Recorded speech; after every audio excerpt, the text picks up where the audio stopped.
हम परमेश्वर के वचन की ओर चलेंगे। वचन का सुनने का जो समय है वो आ गया है, और प्रभु के वचन में से हम एक आयत आज पढ़ेंगे। इब्रानियों की पत्री 4 अध्याय और उसका 16 पद। इब्रानियों की पत्री उसका 4 अध्याय और 16वां वचन।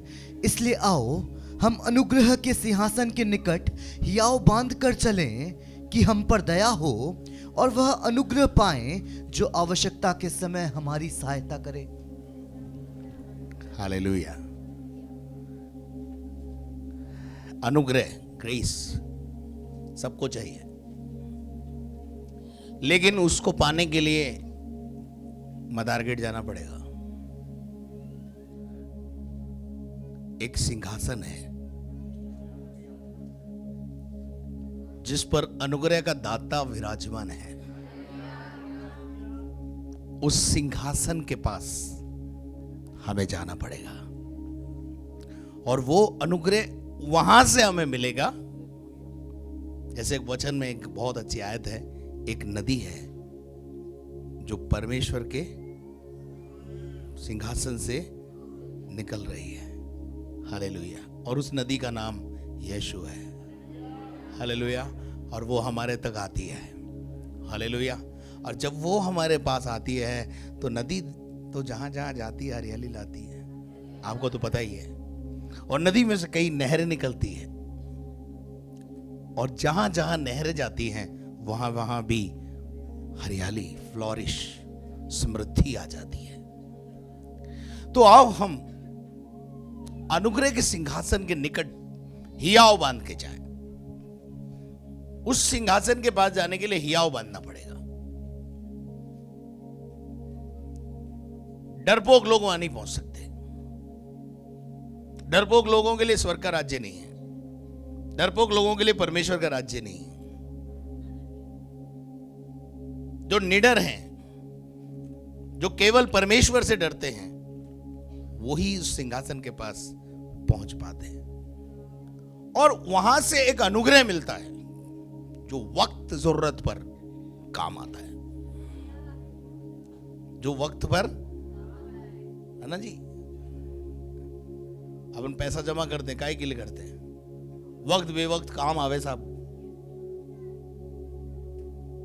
इसी प्रकार से पैसा जमा करो या मत करो, अनुग्रह जमा करो, वो वक्त बेवक्त काम आता है।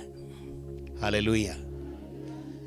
अब परमेश्वर के वचन में से 2 कुरिन्थियों 9 अध्याय उसके 6 पद से पढ़े। अनुग्रह आता कैसे है? चाहिए ना आपको? चाहिए वो वाला अनुग्रह? चाहिए जो बेवक्त काम आए, वक्त बेवक्त पे काम आए। तो आएगा कैसे, जरा पढ़िए।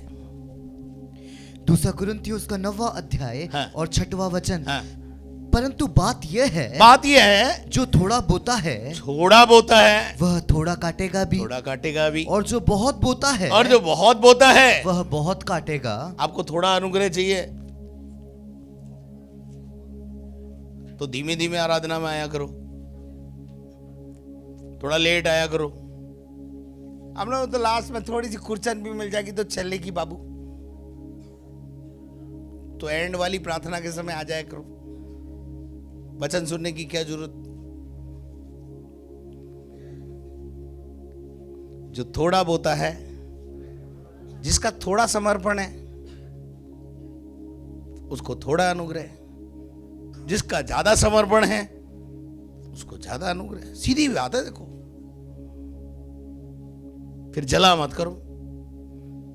जब किसी को ज्यादा मिले तो ज्यादा उसको इसलिए मिल रहा है कि ज्यादा बोया होगा, ज्यादा समर्पण दिखाया होगा, ज्यादा प्रार्थना वचन में संगति में समय दिया होगा, इसलिए ज्यादा आ गया। तेरे पे कम क्यों आया वो तुझे पता चल जाएगा आज। चलो आगे पढ़िए। हर एक जन जैसा मन में ठाने वैसा ही दान करे, न कुड़कुड़ के करे, और न दबाव से करे, क्योंकि परमेश्वर हर्ष से देने वाले से प्रेम रखता है। किससे प्रसन्न होता है? लेकिन अगली आयत क्या कहती है? परमेश्वर सब प्रकार का अनुग्रह। परमेश्वर सब प्रकार का अनुग्रह। कैसा अनुग्रह? जो सब जगह काम आता है। आपके पास एटीएम होता है ना, एटीएम कार्ड, बॉम्बे में जाओ तो भी काम आएगा। तो आज एटीएम की जगह एटीजी लेके घूमो, एनी टाइम ग्रेस। वो ग्रेस मदारगढ़ में नहीं मिलती, इधर मिलती है। उसके सिंहासन के पास जाने से मिलती है, उसके साथ समय बिताने से मिलती है, उसके नॉर्म्स कंडीशंस को पूरा करने से मिलती है। हालेलुया। मैं आपको बताऊंगा आज सुबह कि कैसे परमेश्वर इस अनुग्रह के द्वारा हमारे जीवन में बड़े बड़े काम करता है। यह अनुग्रह होना चाहिए बहुत। फिर उसके बाद क्या लिखा है? तुम्हें बहुतायत से दे सकता है। कैसे देगा? सिंहासन के पास जाएं और फिर सूखे सूखे आए, थोड़ा थोड़ा लेके आए। क्यों भाई? है? वो तो अनुग्रह का दाता है, बहाता है अनुग्रह, तो थोड़ा क्यों लाएं? यह लिखा है कैसे लेके आएंगे? बहुतायत से दे सकता है, अबेंडेंटली। यीशु मसीह ने कहा ना, चोर केवल चोरी करने, घात करने, नाश करने आता है, परंतु मैं इसलिए आया हूं कि तुम्हें बहुतायत का जीवन दूं। बहुतायत का मतलब होता है तुम्हारी आवश्यकता से भी बढ़कर तुम्हारे पास हमेशा बना रहे। और खुदा ऐसा करता है। तभी तो लोग गाना गाते हैं कि रब जब काम करता है लोग देखते हैं। काम करे तो युवक, रब काम करता है तो देखते हैं लोग। बरकत गिनो गिनो नाम बनाम, और हैरान होगे तुम देख के रब के काम। जब रब काम करे, यानी खुदा काम करे, तो फिर वो किसी को भी उठाकर नीचे से ऊपर पहुंचा सकता है। उसको कोई रोक नहीं सकता। चलिए आगे पढ़िए, क्या लिखा है? जिससे हर बात में, जिससे हर बात में और हर समय, हर बात में, और बात कोई सी भी हो, टाइम कोई सा भी हो, अनुग्रह काम आएगा। कौन सा अनुग्रह? जो सिंहासन के पास जाके लेके आए। आगे बढ़िए। सब कुछ जो तुम्हें आवश्यक हो, सब कुछ जो तुम्हारी आवश्यकता हो तुम्हारे पास रहे, तुम्हारे पास रहे। तुम्हारी आवश्यकता के अनुसार अनुग्रह काम करेगा। आगे, और हर एक भले काम के लिए, हर एक भले काम के लिए तुम्हारे पास बहुत कुछ हो। क्या हो? हमारे पास है ही नहीं भाई साहब, देवे कहां से? अनुग्रह के पास, सिंहासन के पास जा, वहां से ला, फिर दे।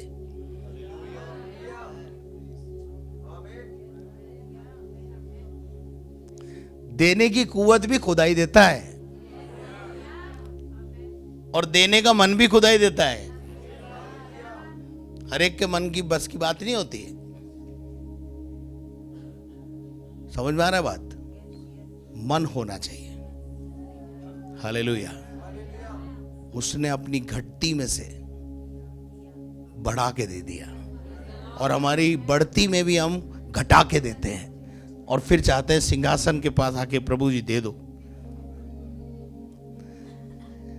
तो प्रभु हमें वो अनुग्रह देगा जो वक्त जरूरत पर क्या करेगा?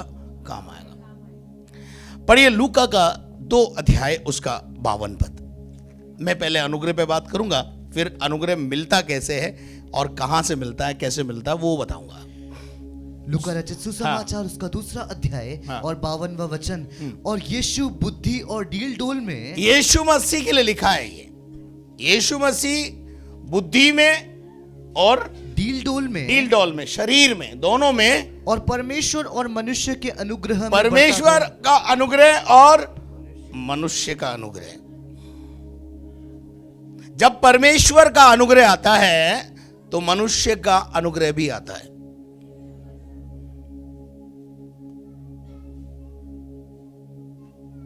आपको मैं बताना चाहता हूं, निर्गमन के 2 अध्याय के आखिरी पदों में इजरायली मिस्र के अंदर जो परेशान थे, उन्होंने खुदा को आंसू बहा बहा कर दुहाई देना शुरू किया कि ऐ खुदा, हमारे को इस जिल्लत की जिंदगी से बचा।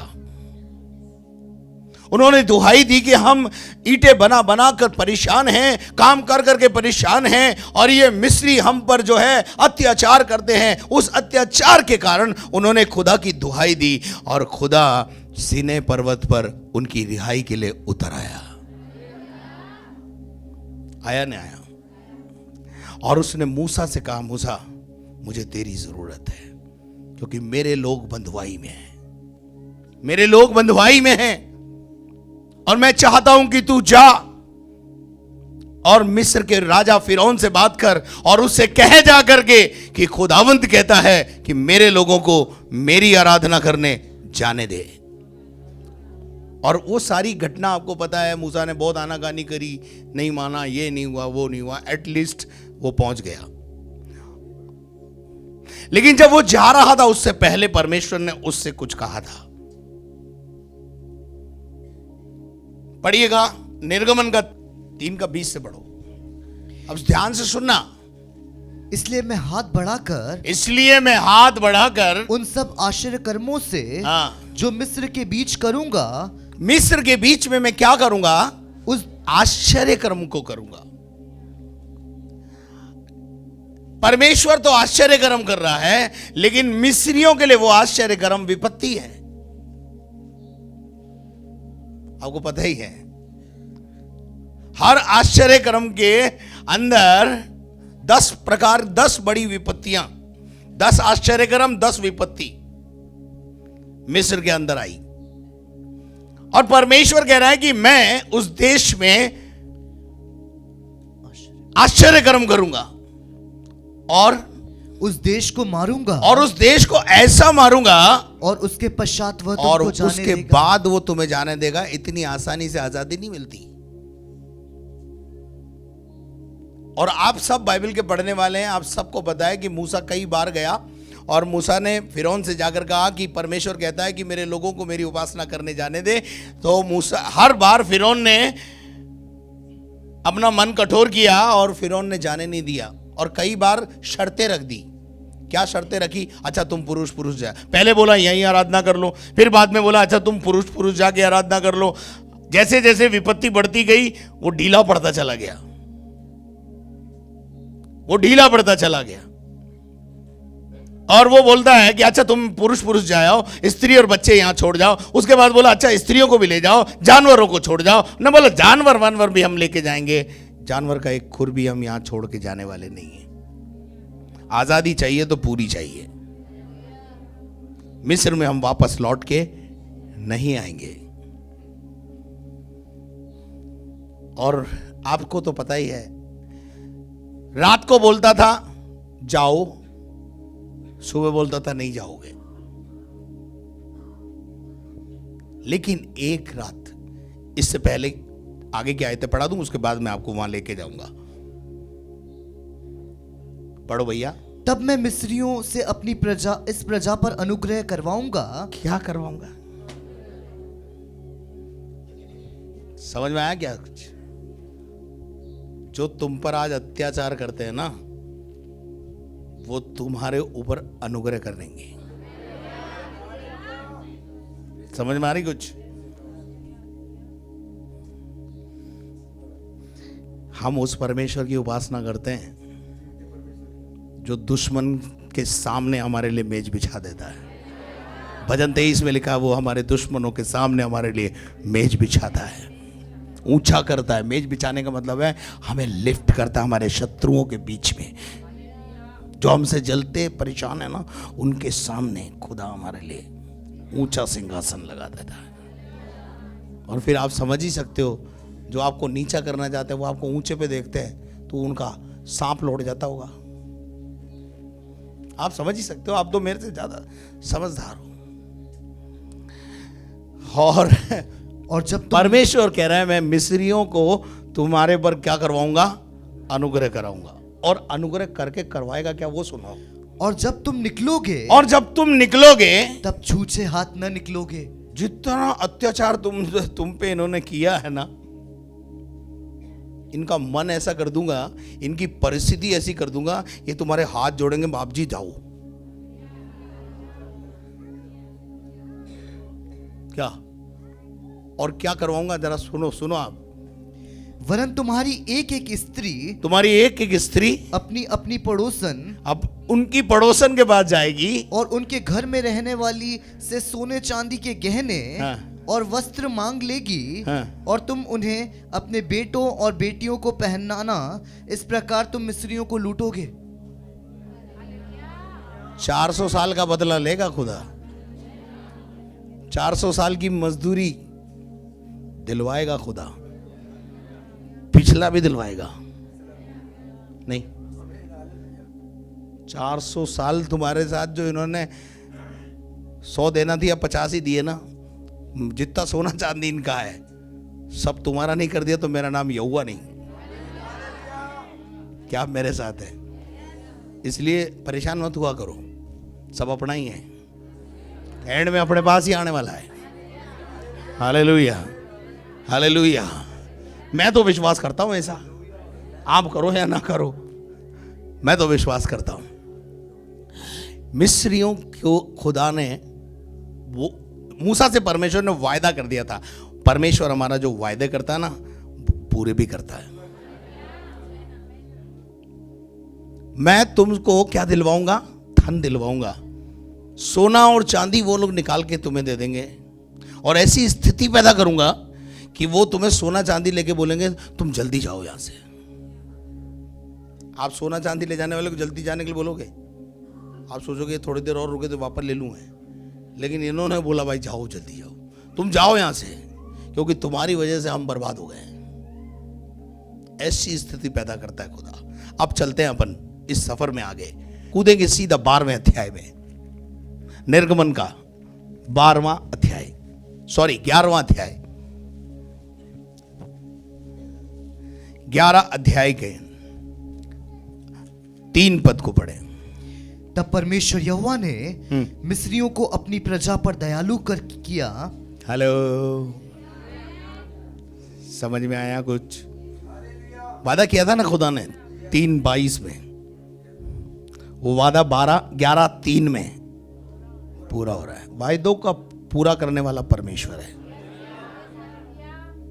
वो बोल देता है और भूल जाता है, ऐसा नहीं है।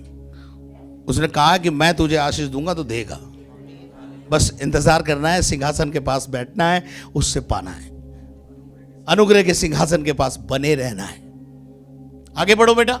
इसके अतिरिक्त हाँ। वह पुरुष मूसा हाँ। मिस्र देश में फिरौन के कर्मचारियों और साधारण लोगों की दृष्टि में अति महान था। क्या हो गया?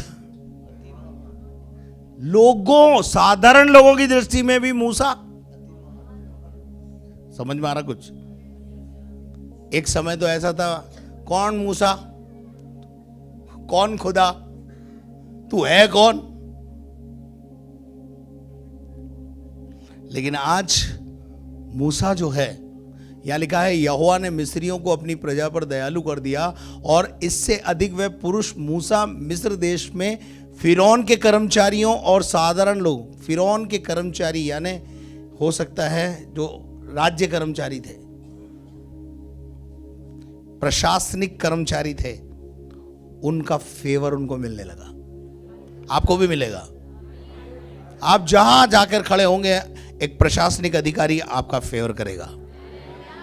होना चाहिए आप मैन ऑफ गॉड, लल्लुओं का नहीं करता। मूसा जैसे परमेश्वर के दास होने चाहिए। मूसा की कुर्बानी देखिए। मूसा ने मिस्र जाने के लिए, परमेश्वर की आज्ञा को पालन करने के लिए मिद्यान का सुख छोड़ा। ससुर के घर में बड़े आराम से रहता था, सुख को छोड़ा। आपका प्रॉब्लम क्या है? आप कंफर्ट जोन छोड़ने को तैयार ही नहीं, लेकिन मूसा ने छोड़ा।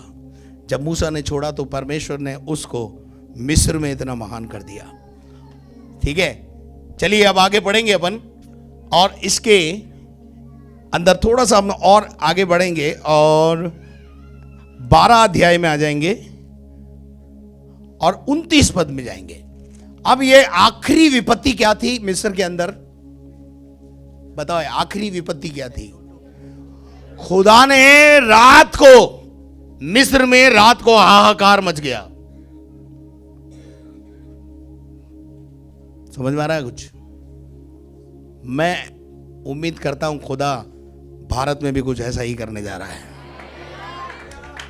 एक रात ऐसी आएगी जहां विरोधियों का तख्ता पलटेगा। क्या हुआ? ऐसा हुआ कि आधी रात को परमेश्वर यहोवा ने कौन सी रात में? आधी रात को। आगे, मिस्र देश में सिंहासन पर विराजने वाले फिरौन से लेकर हाँ, गड्ढे में पड़े हुए बंधुए तक सबके पहलौठों को, ये आखिरी विपत्ति, मांझा मांझा मांझा बोलते बोलते परमेश्वर थक गया। परमेश्वर ने कहा अब की तू मांझा। और एक समय ऐसा आया कि सारे मिस्र के पहलौठे जितने भी थे सबको रात में मार डाला। रात में हाहाकार मच गया। राजा से लेके गड्ढे में पड़े कर्मचारी तक, या जो लोग नीचे तबके के थे, उनके घर के सबके पहलौठों को क्या कर दिया? मार डाला। लेकिन इससे पहले आपको पता है, मारने से पहले स्वर्गदूत भेजे थे। जिन घरों पर मेमने का लहू लगा है, उस घर के पहलौठे नहीं मरे थे। उस घर के पहलौठे नहीं मरे थे। छटनी करी प्रभु ने पहले और आज्ञा दे दी थी स्वर्गदूतों को, जिसके घर पे ये चिन्ह दिखाई दे वो मेरा है। उसका ना तो पहलौठा छूना ना कोई सा लोटा छूना। लेकिन बाकी के सारे लोटे, आपको तो पता ही है फिर क्या हुआ। हाहाकार मच गया मिस्र में, हाहाकार मच गया। और फिर क्या हुआ? वरन पशुओं तक के सब पहलौठों को मार डाला। ओहो, जब मारना शुरू किया तो जानवरों के पहलौठे भी। और मिस्र इस बात से क्या हो गया? घबरा गया। बोलो घबरा गया। ऐसे करके बोलो घबरा गया। फिर क्या हुआ भाई? पढ़ो। और फिरौन रात ही को उठ बैठा। फिरौन जो राजा था वहां का, रात को उठ करके रात को बैठ गया। और रात ही को उसने क्या किया? पढ़ो। और उसके सब कर्मचारी, और उसके सारे कर्मचारी, वरन सारे मिस्र उठे। सारा मिस्र रात में जागा हुआ है, आधी रात को। हेलो, आप मेरे साथ हैं? सारा मिस्र आधी रात को जाग गया, क्योंकि सारे मिस्र के पहलौठे मारे गए थे। हाहाकार मच गया। आगे लिखा हुआ है, पढ़ो। और मिस्र में बड़ा हाहाकार मचा। मिस्र में बड़ा हाहाकार मच गया। हाहाकार समझते हैं आप? चारों तरफ रोना पीटना, आंसू बहाना, चिल्लाना, ये ऐसा माहौल उत्पन्न हो गया। और ऐसे माहौल के अंदर जब राजा ने अपने लोगों को रोते हुए देखा, मरे हुए बच्चों को देखा, पहलौठों को मरे हुए देखा, जानवरों के पहलौठों को मरे हुए देखा, वो चिल्ला उठा। क्या हुआ फिर? और मिस्र में बड़ा हाहाकार मचा। आगे, क्योंकि एक भी ऐसा घर न था, एक भी ऐसा घर नहीं छूटा जिसमें कोई मरा ना हो। क्या हुआ? चारों तरफ लाशें ही लाशें बिछ गई। लेकिन इजराइलियों के घर में कुछ भी नहीं हुआ था, याद रखना। इसलिए मैं आपसे कहना चाहता हूं, बी ए गुड इजराइली। पाखंडी इजराइलियों को के लिए नहीं है ये वायदा। सच्चा इजराइली होना चाहिए। इजराइली का मतलब ही होता है शुद्ध मन वाला। खुदा शुद्ध मन वालों की रक्षा करेगा। आपका उद्देश्य क्या है प्रभु के पास आने का, उस सिंहासन के पास आने का? मैं नहीं जानता हूं, पर परमेश्वर मनों का जांचने वाला है। केवल यीशु मसीह के पास जन्म मरण परण निपटाने के लिए मत आओ। कलीसिया मरण परण जन्म निपटाने के लिए नहीं है, कलीसिया स्वर्ग पहुंचाने के लिए है। कलीसिया का उद्देश्य यह है। आज कलीसिया अपना उद्देश्य खो बैठी है। उसके बाद क्या हुआ? तब फिरौन ने रात में मूसा और हारून को बुलवा कर कहा। फिरौन ने किसको बुलाया रात को? दो लीडर्स जिनकी वजह से पूरा मिस्र उल्टा पुल्टा हो गया है, घबराया हुआ है, मौत का बादल छा गया है। बुलाओ भैया उनको, ये सारा कर्म उसके उन दोनों के परमेश्वर का है। क्या आप मेरी बात को समझ रहे हैं?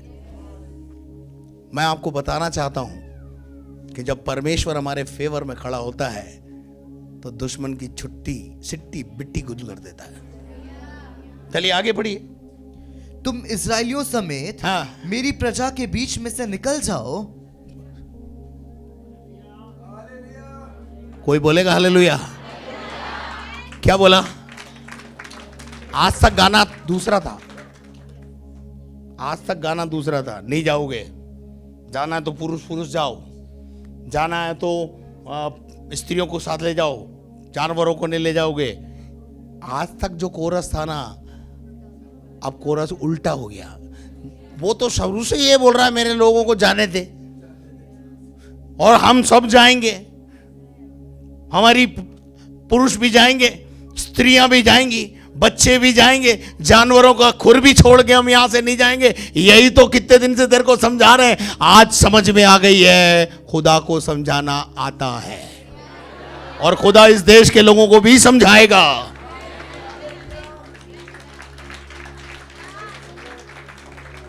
समझाएगा खुदा इनको। तुम्हारे समझ में नहीं आता ना अभी, तुमको समझाएगा खुदा कि जीवते परमेश्वर के हाथ में पड़ना भयानक बात होती है। जीवते परमेश्वर से पंगा लोगे तुम, जीवते परमेश्वर के लोगों को ललकारोगे तुम। खतना रहित लोग खतना वालों को ललकारेंगे। अरे एक ही पत्थर पड़ेगा ना खुदा का, धराशायी हो जाओगे।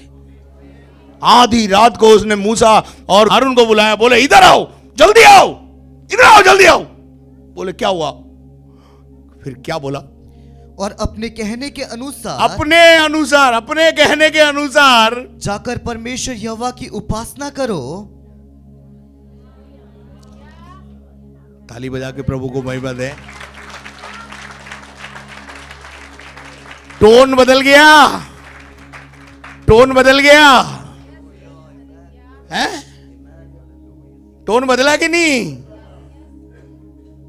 खुदा है वो, खुदा है वो। आगे बढ़ो। अपने कहने के अनुसार अपनी भेड़ बकरियों, सुनो सुनो, जो बोलता था पहले पुरुष पुरुष जाओ, स्त्री स्त्री छोड़ जाओ, फिर स्त्री को भी बोल दिया बच्चों को छोड़ दो, फिर बोलता था उसको छोड़ दो, जानवरों को छोड़ दो। आज बोल रहा है सबसे पहले कहां ले जाओ? अपनी भेड़ों को भी ले जाओ और अपनी बकरियों को भी ले जाओ, साथ ले जाओ, गाय बैलों को भी ले जाओ, स्त्री बच्चे भी ले जाओ, और तुम यहां से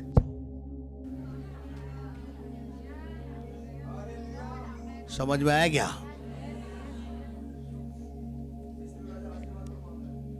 अरे सुनो आगे, और कह रहा है और मुझे आशीर्वाद दे जाओ।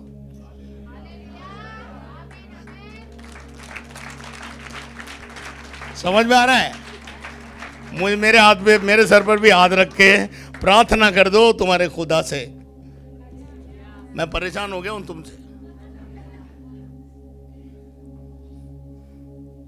ये करता है परमेश्वर, ये बनाता है प्रभु, ऐसे समीकरण बनाता है प्रभु। जो तुम्हें सताते हैं वो बोलते हाथ रख के, अच्छा इतने ही नहीं, अभी ठहरो, आगे चलते थोड़ा सा और सफर में। हाँ चलो। मिस्री जो कहते थे हम तो सब मर मिटे हैं। मिस्री क्या कह रहे? पहले ही मान जाता ना रे भाई, तो पहले उठते नहीं मरते कम से कम। हम वो ही सही। आगे बढ़ो। उन्होंने इजरायली लोगों पर दबाव डालकर कहा, देश से झटपट निकल जाओ। सारे लोग क्या बोल रहे हैं? आप झटपट निकलो यहां से, क्योंकि आपकी वजह से हम लोग पूरा मिस्र परेशान है। तो मिस्रियों ने कहा नहीं, ऐसे थोड़ी जाएंगे हम, फिर मिस्री पावर में आ गए, इजरायली पावर में आ गए। इजरायली तो पूछा होगा क्या चाहिए? सोना निकाल, जितना सोना है निकाल, चांदी निकाल, नहीं तो यहीं रहेंगे। अरे तुम सोना लो, चांदी लो, रुपया लो, धन लो, दौलत लो, कुछ भी लो, जो चाहिए तुम ले और निकलो यहां से।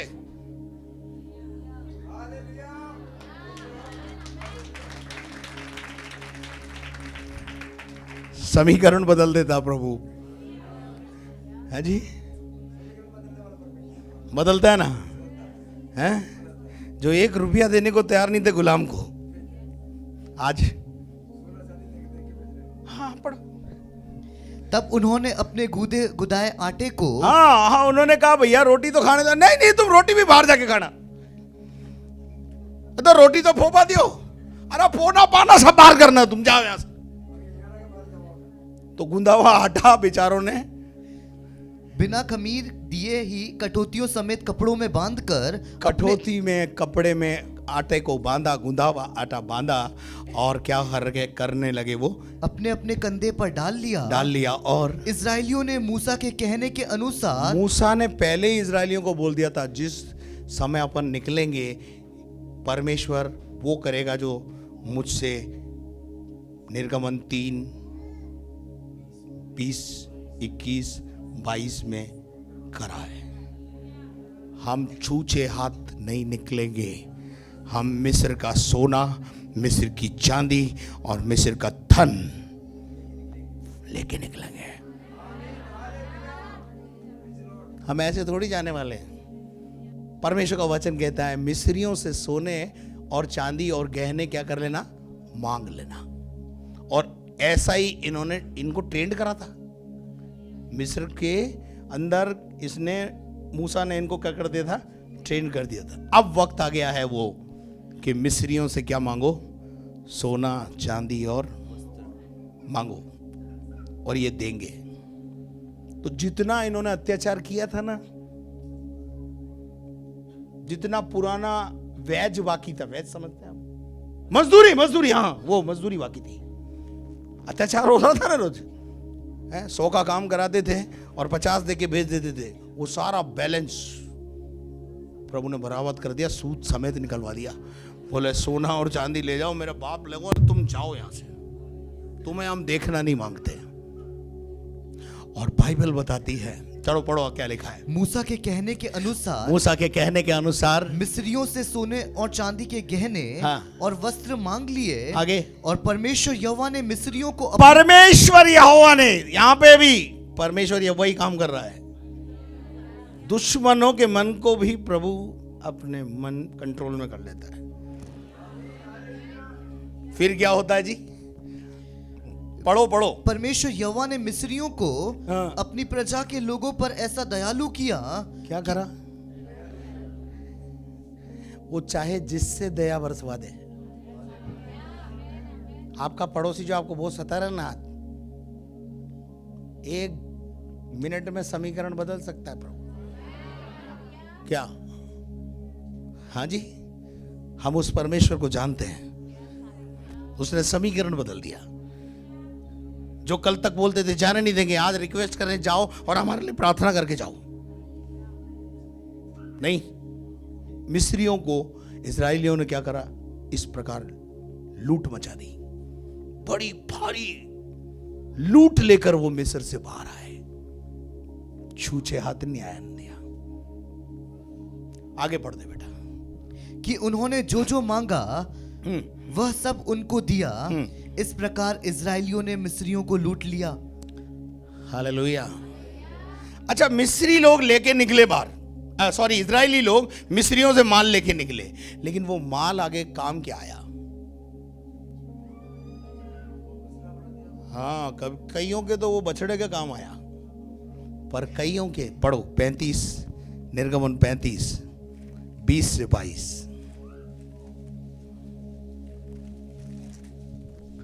तब सुनना, ध्यान से सुनना, जो अनुग्रह हम पर होता है वो क्यों होता है, क्यों परमेश्वर हमें सोना चांदी और नोट दिलवाता है, प्रॉस्पेरिटी हमारे जीवन में क्यों लाता है? पढ़ी।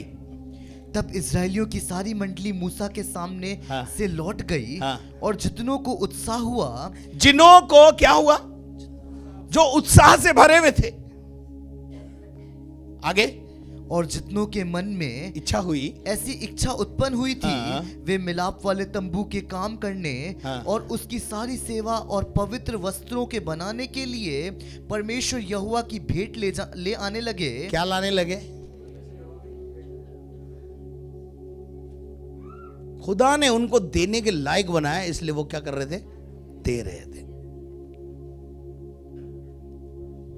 मिस्र में से जो सोना चांदी लेके उस निकले तो उसके पैसे दिए, पैसे से खरीदा इन्होंने, हैं? बोलो ना, खुदा ने ऐसा मन कर दिया, ले रे सोना भी ले जा, चांदी भी ले जा, ठहर ठहर, और ला रही हूँ अभी, और रखा हुआ है, और ला रही हूँ, ठहर जा, रुक जा, जाना मत, और है। जितना था खुदा ऐसा कर देता है, सब निकाल के दे दिया। और वो जिनको दिया गया था, कुछ ने तो उसमें से हारून के समय बछड़े बनवा लिए, लेकिन कुछ लोगों ने खुदा के काम के लिए समर्पित किया। चलिए एक और आयत पढ़िए, गिनती की किताब 31 का 50। ये वो लोग हैं जो मिस्र से निकले हैं लूट लेके, खुदा की आशीष पाए हुए हैं, खुदा से पाया था इन्होंने ही। पढ़ो बेटा। इसलिए पायजेब, कड़े, इसलिए पायजेब, पायजेब, कड़े, हाँ, ये कहां से आए थे पायजेब और कड़े? है जी? हाँ हाँ, आगे पढ़ो। मुंदरियां, मुंदरियां और बालियां, बालियां और बाजूबंद, बाजूबंद और सोने के जो गहने, सोने के जो गहने जिसने पाया है, जिसने कहां से पाए थे? कमाया था इन्होंने। खुदा ने इनको इफरात से इतना दिलवाया कि इनको रखने की प्रॉब्लम थी। खुदा आपको भी ऐसा कर सकता है कि आपको एक दिन ये प्रॉब्लम आ जाए कि रखूंगा, नहीं आई समझ में? ठीक है, उसके बाद क्या हुआ? पढ़ो। उनको हम परमेश्वर यहोवा के सामने अपने प्राणों के निमित्त प्रायश्चित करने को परमेश्वर यहोवा की भेंट करके ले आए हैं। क्या ले आए? क्या क्या लेके आए थे? सोना, चांदी, पायजेब, बालियां, मुंदरियां प्रभु ने दिलाया और इन्होंने प्रभु को चढ़ाया। ये बता रहा हूं। कह रहे नहीं आओ, मेरा विषय ये नहीं है। मेरा विषय है कि जब प्रभु के अनुग्रह का सिंहासन हमारे लिए रहता है, बहता है, तो परमेश्वर ऐसे काम करता है, इफरात से दिलाता है, बहुतायत से दिलाता है। Hallelujah, hallelujah, hallelujah. फिरौन और उसके कर्मचारियों का फेवर, लोगों का फेवर। पहली बात, मिस्र में लोगों का फेवर मिला, फिरौन का फेवर मिला, फिरौन के कर्मचारियों का फेवर मिला। हालेलुया। तुम अधिकारियों का फेवर प्राप्त करोगे, तुम्हारे फेवर में अधिकारी खड़े हो जाएंगे। और मैं उसके उदाहरण आपको बताना चाहता हूं, और उसमें सबसे बढ़िया उदाहरण है एस्तर रानी का। पढ़िएगा एस्तर की किताब 2 अध्याय उसका 15 पद। एस्तर की पुस्तक उसका 2 अध्याय। एस्तर की कहानी से आप सब विदित हैं, छुपी भी नहीं। आपने पढ़ी और नहीं पढ़ी है तो पढ़िएगा। एस्तर कौन है? वहां पर गुलाम है। गुलाम राजा की पत्नी बन जाए, ये हो ही नहीं सकता। और फिर वो करेला और नीम चढ़ा, वो यहूदी है। अगर राजा को यह पता चल जाए कि ये यहूदी है तो मार डालेगा। लेकिन परमेश्वर महान है। बस उसको समझ में आ गया कि एस्तर पर अनुग्रह करना है तो करना है। लेकिन एस्तर पर अनुग्रह क्यों हुआ वो मैं पहले बता दूं। क्योंकि एस्तर अपने चाचा मोर्दके को, जो उसका अगुआ था, समझ में आ रही है आपको बात? एस्तर वही करती थी जो चाचा बोलता था। चाचा मतलब लीडर, अगुआ था वो उसका। और बाइबल में लिखा है अगुओं की बात मानोगे तो कृतार्थ हो जाओगे। और एस्तर आंख बंद करके शादी के पहले भी और रानी बनने के बाद भी मोर्दके की बात कभी नहीं टाली। और हर बात मोर्दके से पूछ के ही करती थी, मैं करूंगी। और मोर्दके उसे गाइड करता था, और मोर्दके ही था। अगर एस्तर की जिंदगी में मोर्दके नाम का लीडरशिप नहीं होती तो एस्तर कभी रानी बनने के लायक नहीं होती। एस्तर को रानी के पद तक अगर पहुंचाया है तो उसमें मोर्दके का बहुत बड़ा योगदान है। समझ में आ रहा? आपको स्वर्ग जाना है तो आपके लीडरशिप को आपको मानना है, क्योंकि लीडर ही आपको सही रास्ता दिखाएगा।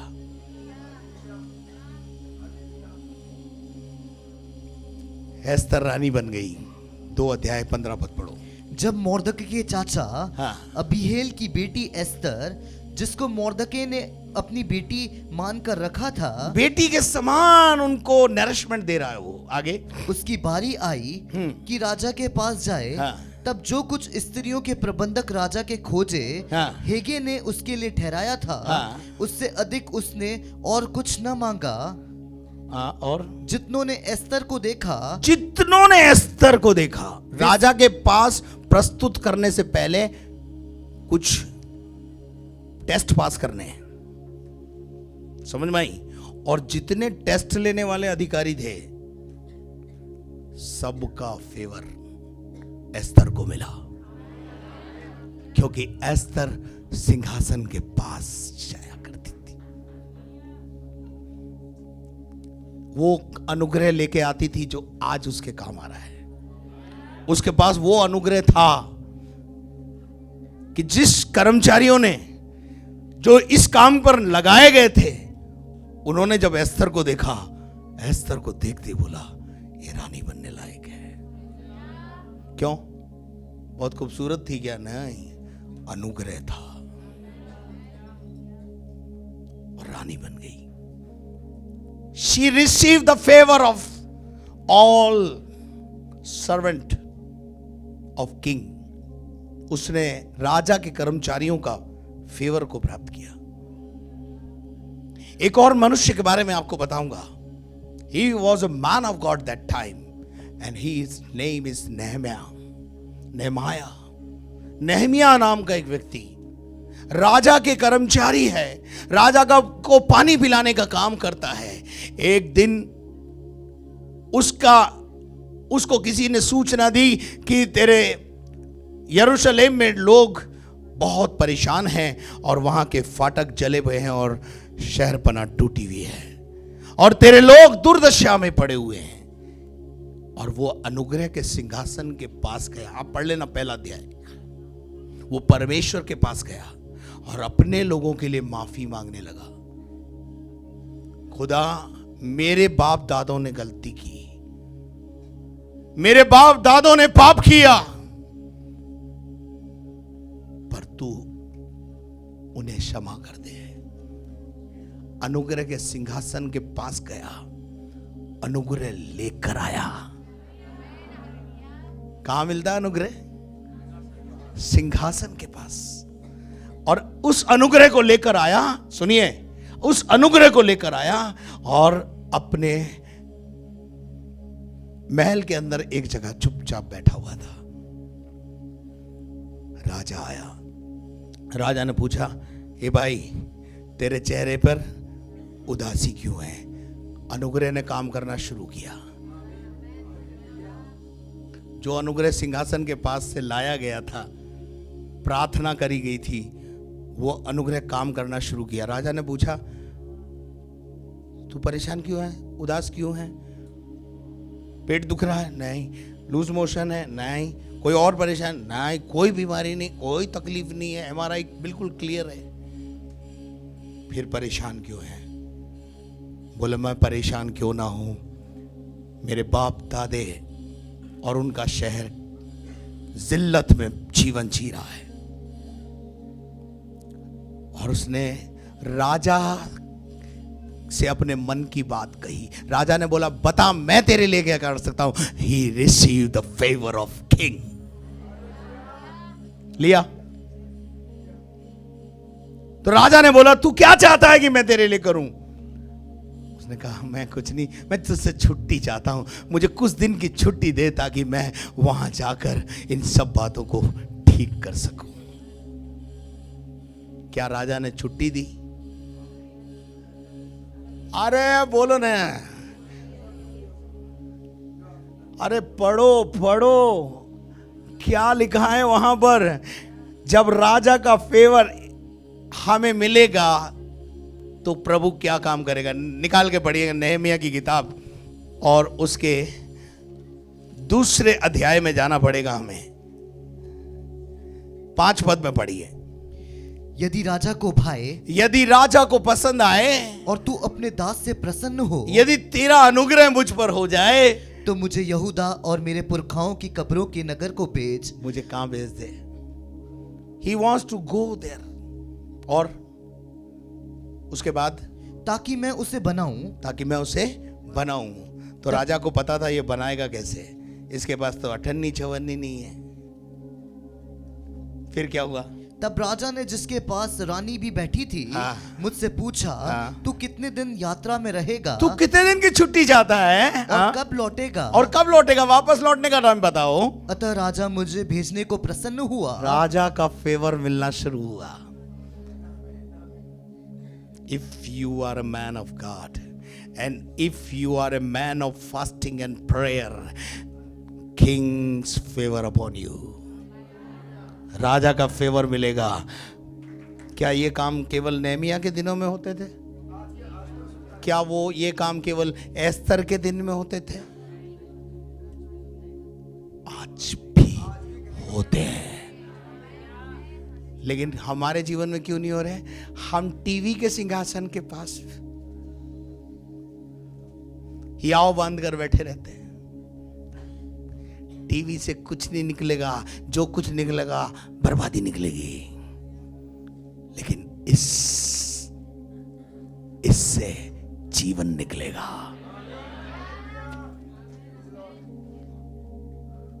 क्या मेरे साथ है? और राजा ने क्या किया? पढ़ो बेटा। और मैंने उसके लिए एक समय नियुक्त किया। खुदा ने राजा के मन से बात किया, अनुग्रह आया और अनुग्रह ने काम करना शुरू किया और छुट्टी मिल गई, छुट्टी मिल गई, छुट्टी मिल गई। चलो आगे बढ़िए। फिर मैंने राजा से कहा, यदि राजा को भाए तो महानद के पार के अधिपतियों के लिए इस आशय की चिट्ठी मुझे दी जाए। मुझे थोड़ा सा एक सरकारी आदेश दे दिया जाए। छुट्टी भी तो दे ही रहे हो आप, छुट्टी के साथ मुझे ये भी दे दिया जाए कि वहां के जो अधिकारी हैं वो मुझे काम करने दें।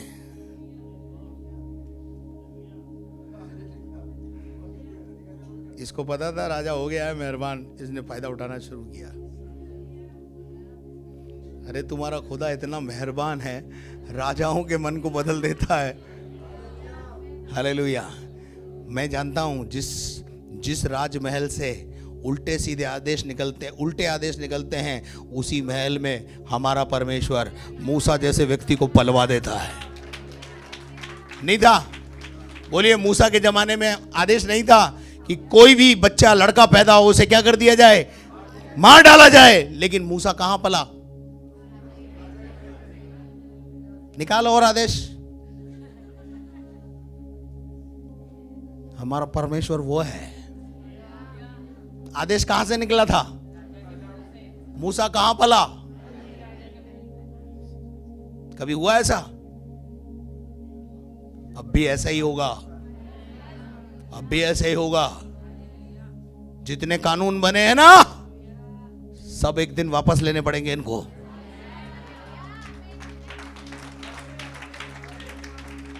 सब वापस लेने पड़ेंगे इनको। डरो मत, खड़े खड़े देखो यहोवा कैसे काम करता है। यहोवा कैसे काम करता है। हाँ जी, ये खुद भी बोलेंगे। हमारे सर पे हाथ रख के प्रार्थना करो, हमें तुम्हारी प्रार्थनाओं की जरूरत है, क्योंकि रात में नींद नहीं आती हमको। ये बोलेंगे क्या? ये बोलेंगे, आपको देखना। और फिर उसके बाद क्या हुआ, पढ़ो। कि जब तक मैं यहूदा को न पहुंचूं, हाँ। तब तक वे मुझे अपने अपने देश में से होकर जाने दें। हाँ, बीच में से वीजा दे दे, मुझे रास्ता दे, कोई रोके नहीं मुझे आगे। और सरकारी जंगल के रखवाले, सारी सरकार के जंगल के जो रखवाले हैं, आसाप के लिए भी इस आशय की चिट्ठी मुझे दी जाए। हाँ, आसाब के नाम भी एक चिट्ठी दे दो, क्योंकि मैं जाऊंगा तो वो रोकेगा आगे। ताकि वह मुझे भवन से लगे हुए राजगढ़ की कड़ियां हाँ। के लिए शहरपना के हाँ। और उस घर के लिए हाँ। जिसमें मैं जाकर रहूंगा लकड़ी दे। क्या दे दे? किसके लिए लकड़ी मांग रहा है? नहीं, वो कह रहा है जिसमें मेरे को रहना है उसके लिए बस लकड़ी दे दे। फिर क्या हुआ? मेरे परमेश्वर की कृपा दृष्टि मुझ पर थी। सुनो, ये आयत नोट कर लो। मेरे परमेश्वर की कृपा दृष्टि मुझ पर थी। जब परमेश्वर की कृपा और परमेश्वर के अनुग्रह की दृष्टि हमारे पर होती है, तो राजाओं का मन परमेश्वर बदल देता है। और राजा से उसने क्या करा, आगे क्या पाया? इसलिए राजा ने यह विनती स्वीकार कर ली। इसलिए राजा ने यह विनती स्वीकार कर ली। तब मैंने महानद के पार के अधिपतियों के हाँ। पास जाकर उन्हें राजा की चिट्ठी दी। हाँ। राजा ने मेरे संग सेनापति और सवार भी भेज दिए थे। क्या मेरे? तू अकेला नहीं जाएगा, तू अकेला, तेरे साथ यहाँ का देश का सेनापति जाएगा।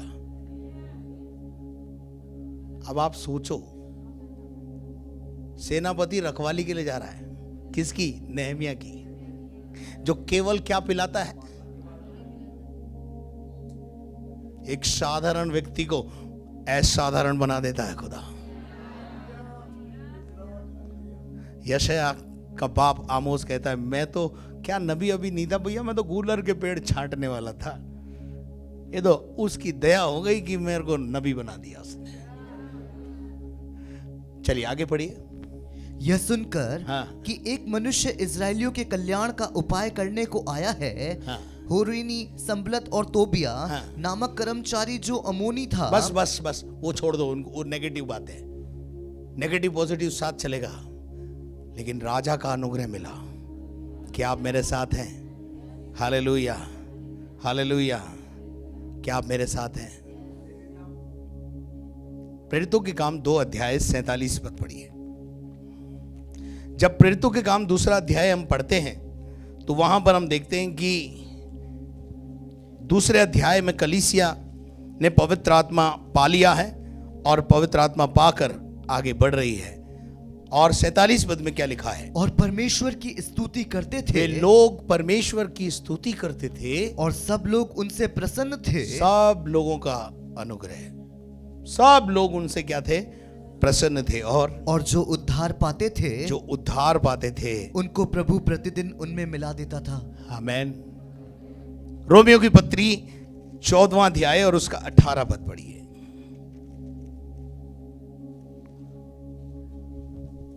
और जो कोई इस रीति से मसीह की सेवा करता है, हाँ। वह परमेश्वर को भाता है। हाँ। और मनुष्यों में ग्रहण योग्य ठहरता है। एक आयत ऊपर से पढ़ो। क्योंकि परमेश्वर का राज्य हाँ। खाना पीना नहीं, परमेश्वर का राज्य खाना पीना नहीं है, और परंतु धर्म और मेल मिलाप, धर्म और मेल मिलाप है। और वह आनंद है, वो आनंद है जो पवित्र आत्मा से होता है। जो पवित्र आत्मा से होता है। और जो कोई इस रीति से हाँ। मसीह की सेवा करता है, जो कोई इस रीति से मेल मिलाप रखते हुए, पवित्रता में जीवन जीते हुए, खाने पीने की परवाह ना करते हुए परमेश्वर की सेवा करता है, वह परमेश्वर को भाता है। वो परमेश्वर को भाता है और मनुष्य में ग्रहण योग्य ठहरता और है। परमेश्वर उनको मनुष्य का फेवर दिलवाता है। यह है इसका अर्थ। 1 शमूएल 16 अध्याय और उसके 22 पद को पढ़िए। 1 शमूएल 16 का 22। तब शाऊल ने यीशे के पास कहला भेजा, दाऊद को मेरे सामने उपस्थित रहने दे, क्योंकि मैं उससे बहुत प्रसन्न हूं। शाऊल कौन है? He was a king. He was a king. और दाऊद कौन है? बीड़ा बजाने वाला, भेड़ बकरी चराने वाला। And he was rejected by his father and mother and his brothers. वो अपनों का त्यागा हुआ है, जंगल में पड़ा है, लेकिन खुदा की अनुग्रह की दृष्टि ऐसी हुई कि जंगल से सीधा महल का रास्ता खुल गया। और राजा उसके बाप से निवेदन कर रहा है, भैया इस जवान लड़के को मेरे को दे दे तू, ये मेरे महल में रहेगा, क्योंकि जब ये बजाता है मुझे चैन मिलता है। अनुग्रह, द फेवर ऑफ गॉड। तो कहां जाना है? रोज टीवी के सामने, वहीं से मिलेगा अनुग्रह। हर जगह से अच्छी वस्तु नहीं निकलती, ध्यान रखना। बाइबल में लिखा है, सैमसन से परमेश्वर ने कहा था लोथ को छूना मत, पर वो लोथ को देखने गया और लोथ को छुआ, और छुआ क्या? उसमें से निकला हुआ खाया। कुछ चीजें हो सकता है वहां से अच्छी निकलती हैं, लेकिन निकल कहां से रही हैं वो भी तो देख लो। तो इसलिए परमेश्वर का अनुग्रह आपको चाहिए तो उसके सिंहासन के पास उस अनुग्रह को पाने के लिए यत्न करते रहें, बने रहें। आपको राजाओं का फेवर मिलेगा, आपको राजा के कर्मचारियों का फेवर मिलेगा, आपको शासकीय अधिकारियों का फेवर मिलेगा। और उसका फेवर जब मिलेगा तो फिर तो अपन पहलवान नहीं। समझ में आया तो जोरदार ताली बजाकर प्रभु को महिमा दे। हालेलुया।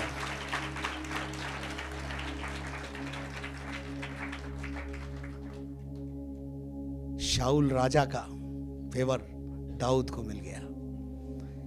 यशाया 61 का 10। मैं परमेश्वर यहोवा के कारण, मैं खुदावंद के कारण अति आनंदित होऊंगा, अति आनंदित होऊंगा। मेरा प्राण परमेश्वर के कारण मगन रहेगा। मेरा प्राण किसके कारण मगन रहेगा? परमेश्वर के कारण मगन रहेगा, क्योंकि उसने मुझे उद्धार के वस्त्र पहनाए। क्या पहनाया उसने मुझे? क्या पहनाया उसने मुझे? सल्वेशन, उद्धार। मैंने उद्धार, हमने उद्धार पाया है, हम उद्धार पाए हुए लोग हैं। इसलिए हम उस अनुग्रह के सिंहासन के पास हमेशा बने रहें, उससे वो अनुग्रह पाएं जो वक्त बेवक्त काम आए। हाँ जी, पता है ना मिस्र में हाहाकार कब हुआ? आधी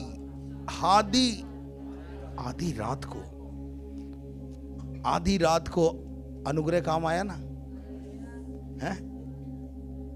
आया कि नहीं? कोई भी तुम्हारे लिए बुरी युक्ति करे, टेंशन मत करो। मैं तुम्हें एक बात बोलना चाहता हूं, कोई तुम्हारा बुरा करना चाहे, आप उसके लिए परेशान मत हो, क्योंकि जिस यौवन ने आपका ठेका ले रखा है वो आपका बाल भी बांका नहीं होने देगा।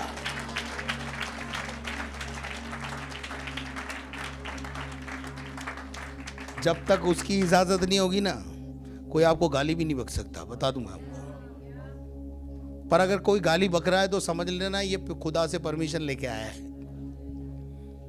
क्या इसलिए बक रहा है तो बकने दो। फिर खुदा से परमिशन लेके आया, खुदा ने इसको इजाजत दे दी, तो फिर अपन क्या है? समझ में आ रही बात? वो हो सकता है आपकी परीक्षा के लिए परमिशन लाया हो कि खुदा देख तेरे बंदे को मैं अभी एक छेड़ता हूं, एक गाली बकूंगा, ये 4 बकेगा, क्या बात कर तू? तो खुदा बोलता अच्छा जाके देख। तो आप वो आया, आपको दी गाली, अब गाली का जवाब आपने बोला गॉड ब्लेस यू, तो आप हो गए पास। और गाली के बदले और 4-5 और दे दी आपने, तो खुदा को बोलता देख तेरे बंदे का हाल। जब तक परमेश्वर आपके साथ है, जब तक प्रभु का अनुग्रह आपके साथ है, आप अनुग्रह के सिंहासन के पास हैं, उस अनुग्रह दाता परमेश्वर की उपस्थिति में हैं, कोई भी आपके लिए कुछ नहीं कर सकता है। आपको विश्वास है? मैंने इतनी बातें बताई आपको। जो आपके लिए खड्डा खोदेगा, ध्यान से सुन लेना, वो खड्डे में वो खुद ही गिरेगा। आपको मोर्दके की कहानी पता है? क्या हुआ? हामान नाम के एक व्यक्ति ने फांसी का फंदा लटकवा दिया मोर्दके के लिए, लेकिन मोर्दके रोज अनुग्रह के सिंहासन के पास जाता था, इसलिए उसका बाल भी बांका नहीं हुआ। समझ में आया ना? डरो मत, खुदा हमारे साथ है, हमारे पास अनुग्रह है, क्योंकि हम उस अनुग्रह के सिंहासन के पास जाते हैं। और जाया करो।